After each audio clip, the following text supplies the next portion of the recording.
Annette Funicello, the most private photos you must see untold.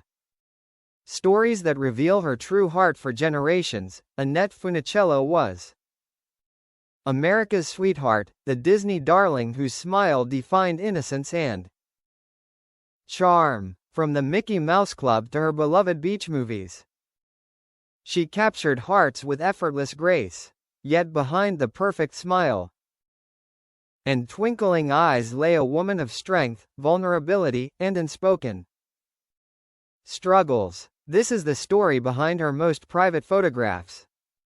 The images that reveal the real Annette Funicello, and the untold stories that shaped a life far richer than fame itself. The girl who made America fall in love. Annette's story began in Utica, New York, before Walt Disney himself discovered her talent. At just 12 years old, rare photos from that time show a shy girl with thick curls, standing nervously before the camera, unaware that her life was about to change forever.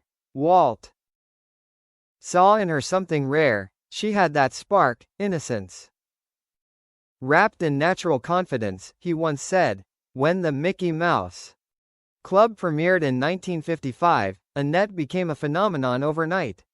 Letters poured in by the thousands from young fans who adored her.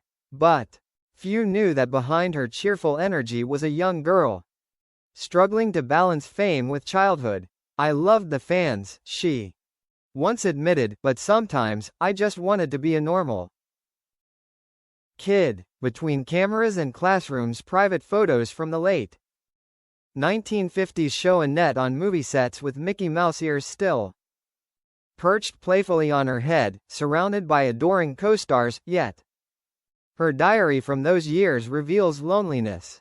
Everyone thinks I'm so happy, she wrote. They don't see how often I go home and cry. While other teenagers were going to dances, Annette was memorizing lines and learning how to smile on cue. Her strict upbringing and Disney's rules for purity often clashed with her growing independence as a young woman. I wasn't allowed to date publicly, she once said. Walt wanted me to be the image of goodness, and I respected that. But it wasn't easy. The golden years, fame, fun, and first love the 1960s brought color, music, and love. Annette's private photo albums from this era are filled with laughter, sunlit beach scenes, close-ups of her holding surfboards, and moments with co-star Frankie Avalon. Hollywood loved their chemistry. Fans wondered if the two were secretly in love. Frankie once said, Annette was the girl every guy wanted, and every girl trusted. Off-screen, however, Annette longed for something real. In handwritten letters, she described her dream of a quiet family life away from flashing lights. I want a love that doesn't end when the director yells cut, she wrote.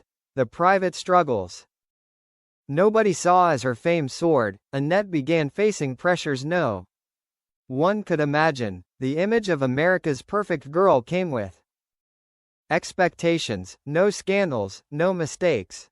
Every photo taken of her was analyzed, every rumor exaggerated. A never-before-seen photo from her dressing room captures her sitting quietly, eyes down, hands folded in thought. That's when she was most herself, said a friend. Calm, introspective, and tired of pretending. Despite her struggles, she continued to smile. For her fans, for her family, for the world. Love, marriage, and the dream she fought for. In 1965, Annette married her first husband, Jack Gilardi, a Hollywood agent.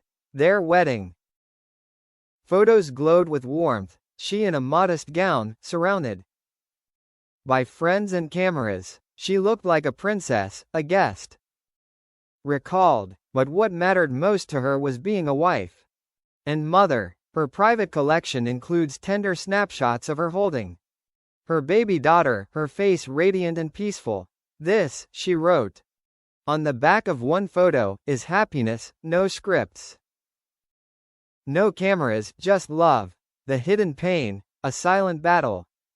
By the late 1980s, Annette's life took a heartbreaking turn.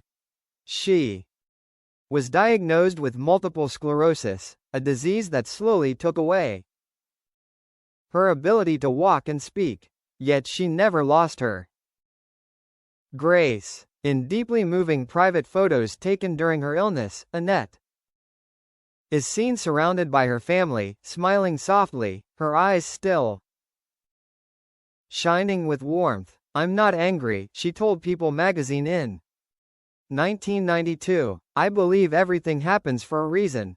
Her courage inspired millions. Even as her body weakened, her spirit remained unbroken. "Annette taught us what true beauty is," said Frankie Avalon.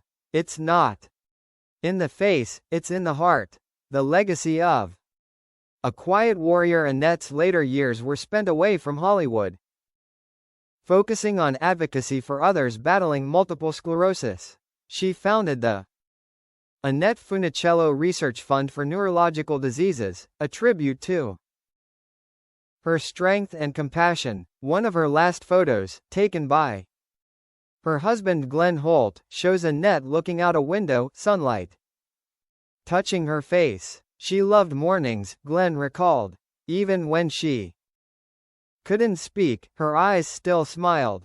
When she passed away in 2013, the world mourned not just an actress, but a symbol of kindness, faith, and courage. The untold stories her photos whisper. Each of Annette's private photos tells a story, not of fame, but of humanity. A barefoot girl in a summer dress twirling in the sand. A mother cradling her child.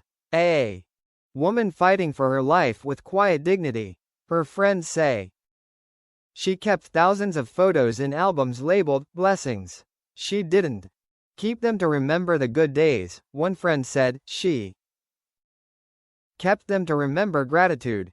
In her final years, Annette said something that sums up her life best: "The world saw my smile, but the photos I keep close, they remind me of my soul." A star eternal today, Annette Funicello's legacy shines brighter than ever. Her private photos, now treasured by her family, reveal a woman of deep love, faith, and humility.